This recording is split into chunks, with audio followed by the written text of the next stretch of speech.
মনত কষ্ট হয় অসমীয়া ল'ৰা কৰ্ণাটকত কাম কৰি আছে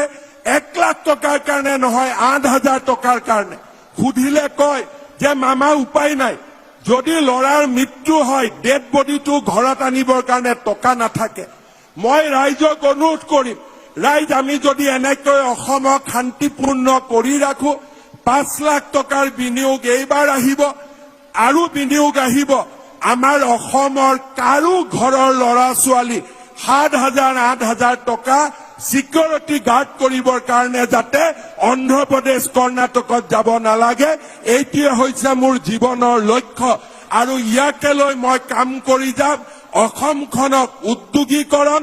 অসমক শান্তিৰ অসম প্ৰগতিৰ অসম সমন্বয়ৰ অসমলৈকে ৰূপান্তৰ কৰিম আপোনালোকে মাত্ৰ আশীৰ্বাদ কৰিব কাৰো ঘৰৰ ল'ৰা ছোৱালী 7,000 8,000 টকা সিকিউৰিটি গাৰ্ড কৰিবৰ কাৰণে যাতে অন্ধ্ৰপ্ৰদেশ কৰ্ণাটকত যাব নালাগে এইটোৱে হৈছে মোৰ জীৱনৰ লক্ষ্য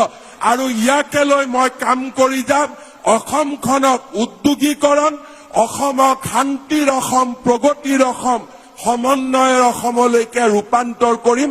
আপোনালোকে মাত্ৰ আশীৰ্বাদ কৰিব